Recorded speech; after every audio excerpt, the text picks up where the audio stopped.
Straight ahead on Law&Crime Daily.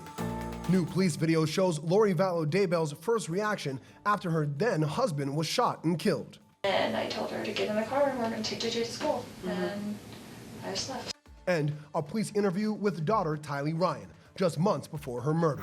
And a contentious court ruling overturned. A Texas judge sides with the Biden administration over the recently passed abortion law.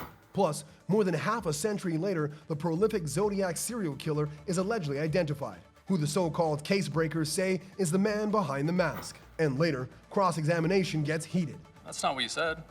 You said, I'm happy to tweak and change it to your liking. Yes. Period. The state accuses the defense expert of changing his testimony, the latest in the Mennonite murder trial. Law&Crime Daily covering court cases from coast to coast.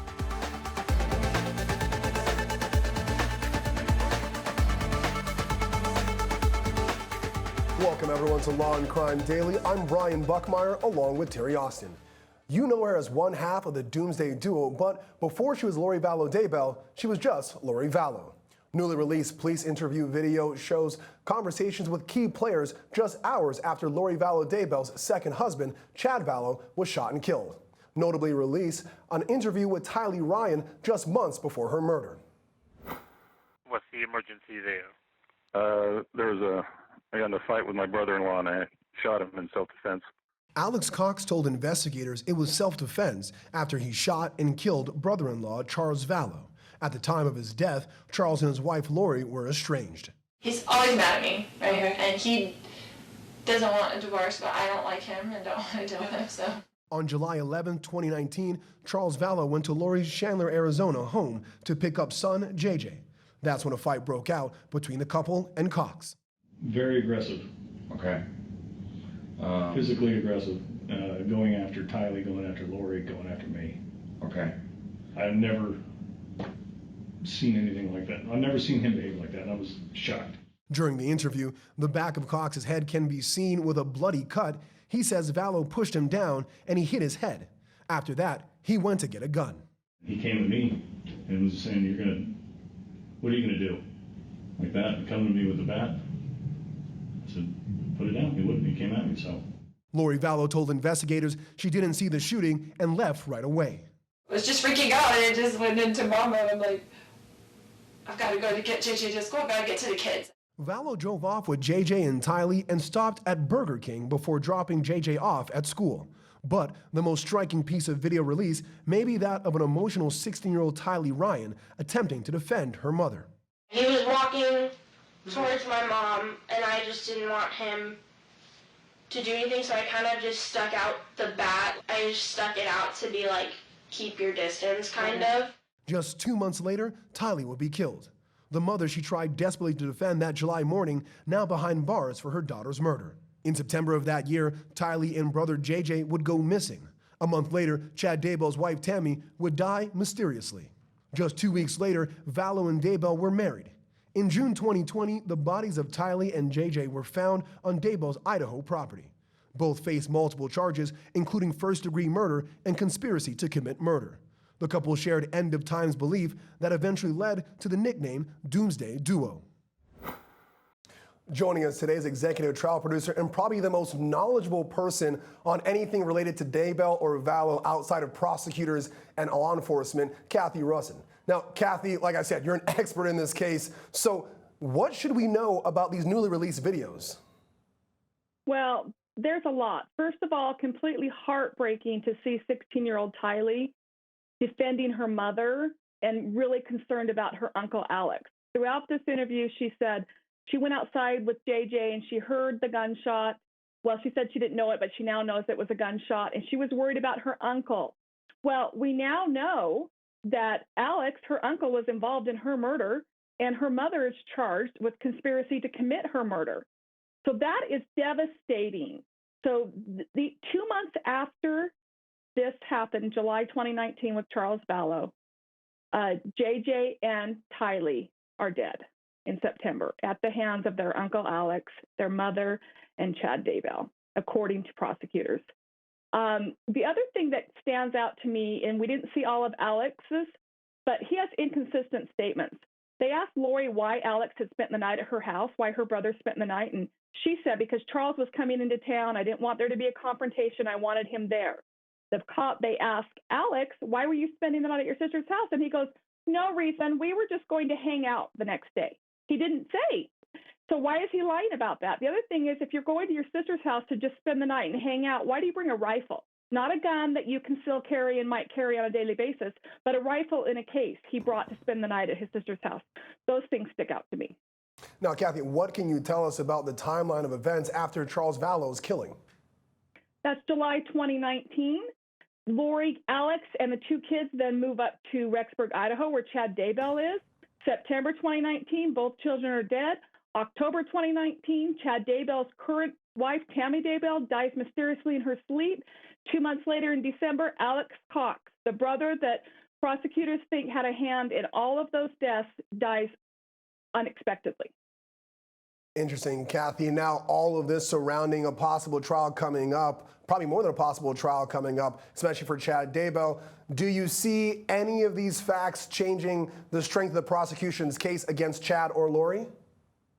Well, I mean, they have a pretty strong case. One thing we do need to mention is Lori's cases are on hold. She has been committed. She's not mentally sane to stand trial at this moment. So she's all on hold. Chad Daybell is charged with the murder of his wife, Tammy, and conspiracy to commit murder of Lori's two children, and his trial is moving forward. I don't know if these particular interviews will change or impact that trial in Idaho at all, but it definitely gives us a wider view as to what was happening in that family. All right, Cathy, thank you very much for your expert input on this, and we'll continue to get updates as this and the Lori Vallow Daybell case continues. New in the search for Gabby Petito's fiance, Brian Laundrie, law enforcement is getting help from his family. Law&Crime's Anjanette Levy is here with the update. Anjanette? An interesting development. On Thursday, Brian Laundrie's father, Chris, went to the Carlton Reserve to help law enforcement as the FBI tries to find his son. Agents, officers, and volunteers have been searching the 24,000-acre reserve for some time. It's swampy and has alligators in some areas. Laundrie's parents reported on Friday, September 17th, that Brian went to the reserve earlier that week to go for a hike. The family told police they found the family's car there and brought it home without Brian a few days before reporting him missing. Laundrie has been named a person of interest in the death of his fiancée, Gabby Petito. He faces one federal charge, accused of using her debit card after she died. The attorney for the Laundries released a statement to Law&Crime saying Chris Laundrie accompanied members of law enforcement into the reserve to show them the trails and places Chris and Brian have hiked, in which Brian was known to frequent. There were no discoveries, but the effort was helpful to all. It seems the water in the preserve is receding and certain areas are more accessible to search. The entire Laundrie family is grateful for the hard work of the dedicated members of law enforcement that have been searching the preserve for Brian over the last few weeks. Hopefully, Brian will be located soon. CNN reported that a makeshift campsite was found in the reserve and that actually piqued the interest of law enforcement. Anyone with information about Brian Laundrie's whereabouts is asked to call 800-CALL-FBI. For Law&Crime Daily, I'm Anjanette Levy. Thanks, Anjanette. Still ahead on Law&Crime Daily, has a 50-year-old mystery been solved? Cold case investigators reveal who they say was the Zodiac Killer. But first, a federal judge makes a startling ruling on the recently passed abortion ban in Texas. Our legal experts bring you both sides of the contentious ruling.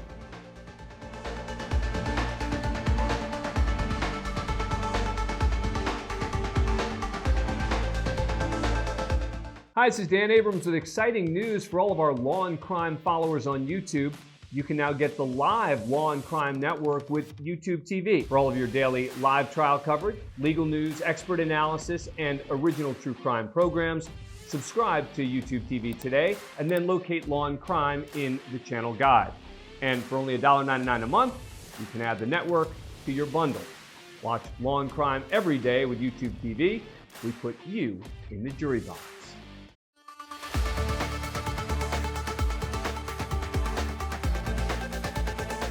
Welcome back. In Texas, a federal judge issues an order that blocks Texas's 6-week abortion ban.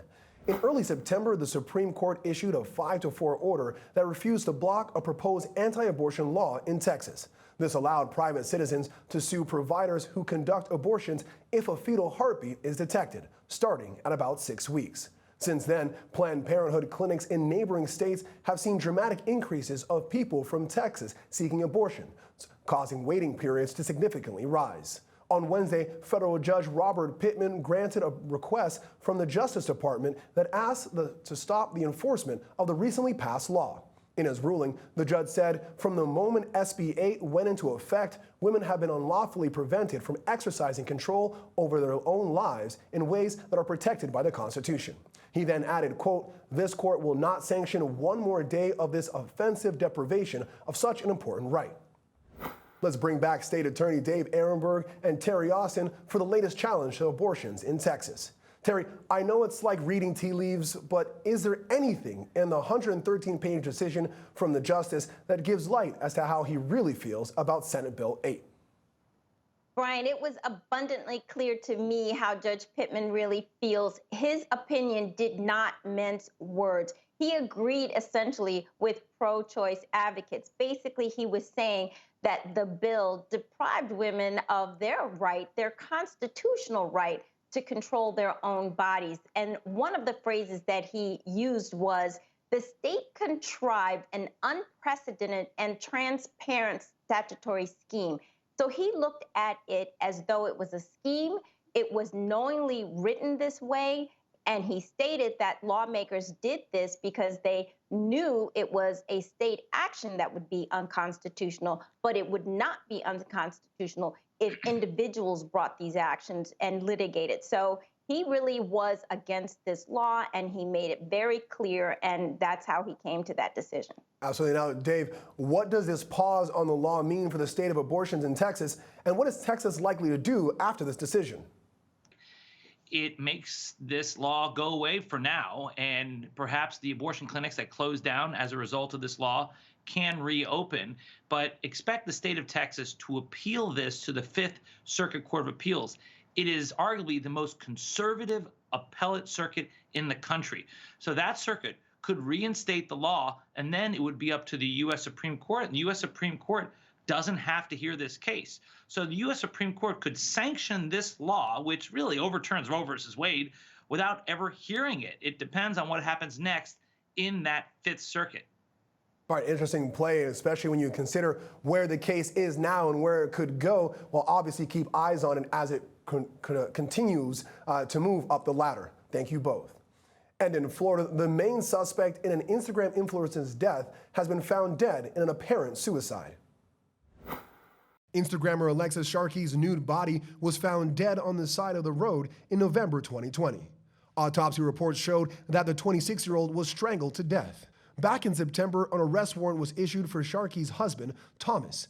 A spokesperson for the Houston police said that Thomas was the only person with the means and motive to kill his wife. Sharkey's friend also told reporters that she confided in them about her worry for her own well-being. Investigators later established a history of domestic violence in the relationship. On Wednesday, Thomas Sharkey was found dead with a self-inflicted gunshot wound to the head exactly 1 week after the arrest warrant was issued. In California, convicted murderer Scott Peterson is to be resentenced 16 years after being found guilty for the murders of his wife and unborn son. Peterson was originally sentenced to death in 2005 for the deaths of Lacey Peterson and their son, Connor. The state Supreme Court overturned his death sentence last year. The DA stated she will never re-seek the death penalty. His defense attorneys are fighting against a resentencing because there is still a possibility of getting an entirely new trial due to reports of alleged juror misconduct. However, the judge ruled that Peterson can no longer be an inmate without a sentence. On Wednesday, the judge ruled that Scott Peterson is to be resentenced to life in prison this December.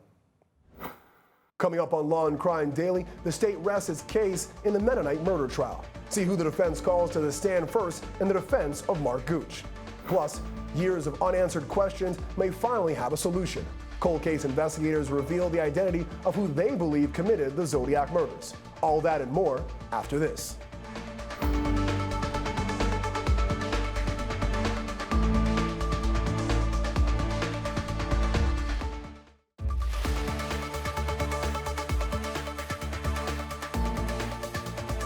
Welcome back. Decades after the murder spree that plagued the San Francisco area, a group of investigators say they finally identified the elusive Zodiac Killer. The so-called case breakers, a team of 40 former investigators, say they've identified Gary Post as the killer. They say years of digging led them to Post's darkroom, where a photo of a scar on Post's forehead matches a scar on the Zodiac sketches.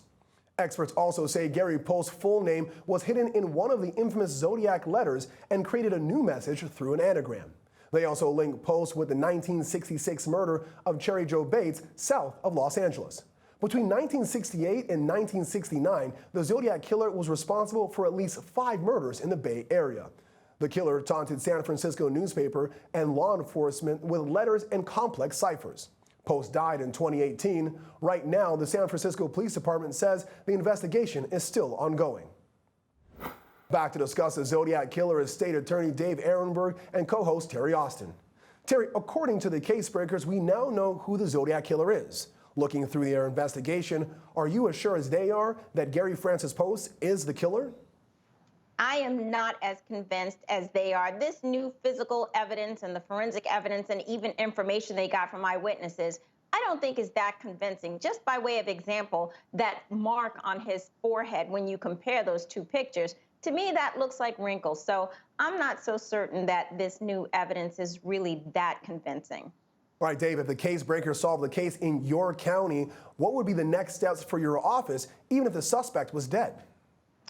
Well, law enforcement would refer to us if there was probable cause to make an arrest, and then we would have to decide whether the evidence was enough to charge someone. But since this guy's dead, we would do nothing with it, except if someone else was charged or prosecuted for anything related to it, we would then review those cases. But because no one has been charged and the killer is dead, then there would be nothing for the prosecutors to do. All right, like the San Francisco police said, this is still an ongoing investigation. We'll see if that in fact happens, Dave, whether they go back to other cases and exonerate people, or if we get a public announcement that this is in fact the Zodiac Killer. We'll just have to wait and see, but of course we'll bring that to you if and when we get it. When we come back, as the trial winds down, testimony heats up in the Mennonite murder trial. Hear the testimony of the defense's firearms expert and intense cross-examination from the prosecution.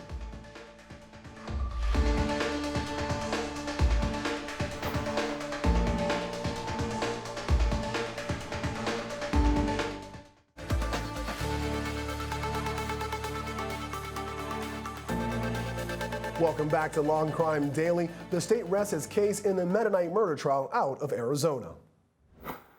That's where 22-year-old Mark Gooch is charged with theft, kidnapping, and the first-degree murder of the Mennonite schoolteacher. He pled not guilty on all charges. Krause was last seen in January 2020. Her body was discovered a month later near Flagstaff, Arizona. An autopsy determined Krause was killed by a gunshot wound to the head and blunt force trauma. Prosecutors say Gooch, who was raised in a Mennonite community, had disdain for the faith. The defense argues Gooch traveled to the Mennonite community to reconnect with the religion. On Thursday, the defense brought firearm expert Eric Warren to testify regarding tests conducted on Gooch's gun. But in cross-examination, the prosecution fired back, inferring that the expert may have changed his answers to benefit the defense's argument. It's inconclusive, is your conclusion, right? That is correct. It would be what's called by AFTI as an inconclusive. You're not eliminating this bullet from being fired from item 44, right? Correct, only because I do not know what condition this firearm would have been in if it were the correct firearm at the time it was fired. Right, so we know that, and we've heard this before, but there are a number of conclusions as a firearm examiner you can make, right? One of them is an identification, which we've talked about. We just talked about elimination. Then there's the middle area, inconclusive, right? That is correct, yes. And that's where you're at on this case. That is correct. Sir, you emailed defense counsel and said, I'm happy to tweak and change it to your liking, the report. Isn't that what you said? Yes, and that was referring to typos or anything like that. That's not what you said. You said, I'm happy to tweak and change it to your liking. Yes. Period. I mean, at that point, my conclusions were already solidified. The only thing that would need to be tweaked or changed is any type of typographical error or anything like that. That's not what you said, right? Yes. Thank you. Dave, often a battle of experts can create some reasonable doubt. Is the defense firearm expert doing that in terms of being able to disconnect Gooch to this bullet? That's what he's trying to do. You know, if you don't have good facts on your side, you're trying to raise doubt by doing a battle of experts. And you have experts out there who are hired guns. This guy may be one of them because you can tell he's trained. He's done this before. He looks to the jury when he speaks and answers questions. He gives them a little smile. He emails the people who are paying him to say, hey, if you need anything changed or tweaked, I can do that. So that tells me that this guy is an experienced hand at this, and this is where defense lawyers go to when they try to raise some reasonable doubt. And I like the prosecution's cross-examination. I very rarely say that, but it seems like he brought a little bit out there that makes it seem he's a little fishy. Terry, do you think raising doubt in the bullet is enough, though, for a not guilty, considering all the other evidence against Gooch? Well, I did think that the forensic evidence that we saw brought by the defense did an excellent job. Like Dave said, he's an expert. He was clear, he was concise, he was convincing. So there might have been some doubt. And in contrast, the state's expert was not as definitive. Her name was Lisa Pelosa, and she knew what she was talking about, but she didn't seem as confident, and the jury might take that into consideration. I do think there's other evidence here. And Brian, I think the most convincing evidence is the cell phone and the pings and making sure that Gooch was in the same place as Sasha was when she was killed. And I think that is very clear. I think it's something that the jury is going to look at, even if they have doubt about this bullet and rifle. Yeah, I agree with you. Maybe it's not the right bullet or the right rifle, but that pinging, very difficult to get from underneath. Thank you both, and thank you for joining us here on Law and Crime Daily. We'll see you next time as we discuss justice in America.